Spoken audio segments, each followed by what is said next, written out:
Good evening, everyone. From Paris for the ESMO 2021 meeting. We have had today the presentation of the mini-oral session for non-colorectal GI tumors. This was a tsunami of immunotherapy that is continuing on esophageal cancer with two topics. First, two very large phase 3 trials coming from China dedicated to squamous cell cancer and showing that the addition of two new anti-PD-1 agents to chemotherapeutic schedule with paclitaxel and cisplatin were improving the outcome of the patient. The first study is the study Jupiter 06. This study tested the toripalimab together with paclitaxel and cisplatin and showed very good results, especially after a few months, because initially the curves for our PFS were exactly the same and then separated more or less the same for OS, improving the median OS at the end of the journey from 11 to 17 months, which is a real improvement clinically relevant in this very difficult to treat disease.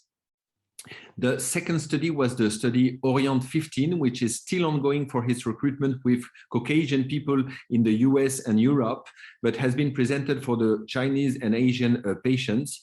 And this one was with santilumab, combined once again with paclitaxel and cisplatin. And in this study, it was also possible to do fluoropyrimidine plus cisplatin. In this trial, again, we have had very nice results with improvement of overall survival. And this is what is very remarkable in these two studies, is that in these two studies dedicated to a Chinese population and an Asian population, it's that we have had this improvement despite whatever the PD-L1 level was using TPS or CPS.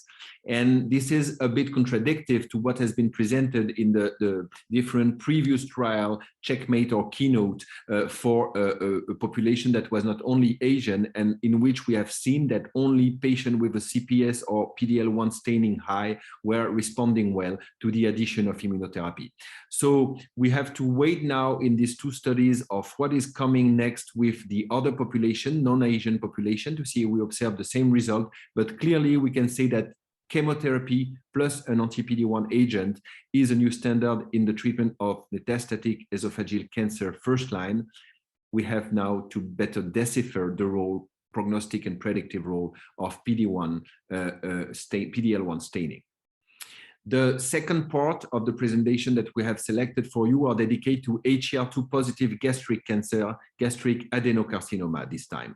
So these two studies were very interesting also. It's only phase 2 study. One was randomized phase 2 study presented by Alexander Stein from Germany. It's an IAO trial from the German group IAO. And from this study, it was a combination of nivolumab plus ipilimumab plus trastuzumab, or a combination of FOLFOX plus nivolumab plus trastuzumab in patients that were HER2 positive 3-cross or 2-cross with a FISH confirmation of the status of HER2. It is a very interesting study because it's mixing in one case with chemotherapy, in the other case with a double blockade of PD-1 and CTLA-4. The results were not comparative because it was a randomized phase 2 study without comparison pre-planned. But what was very interesting is that the chemotherapy seems important in this patient, and that clearly the arm with FOLFOX plus nivo plus trastuzumab was the best, showed the best result in this study. Another very interesting translational endpoint that has been reached in this study is that they studied ctDNA before starting the chemotherapy or the treatment and after one cycle of treatment, and they show that if the ctDNA was decreasing or was stable, the outcome of the patient was dramatically improved as compared to patients with increase in their ctDNA level. So probably that ctDNA in this patient will be able to select responder after only one cycle of treatment, which is completely new. Of course, this is hypothesis generating and will have to be confirmed. The last trial was also dedicated to HER2 positive gastric cancer. And in this trial, presented by Eric Van Cutsem today, it is the trastuzumab deruxtecan compound that has been already presented in Asian population, but this was dedicated to Caucasian population for the vast majority of the patients. All patients were pre-treated with trastuzumab for HER2 positive with the same criteria than the previous trial. and it was not a first-line treatment here.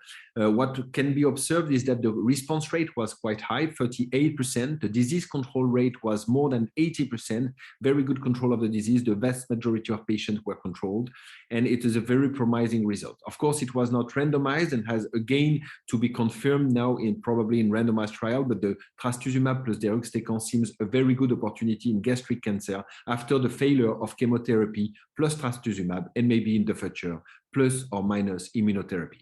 Thank you very much for your attention, and see you tomorrow for the last news of Saturday. Goodbye.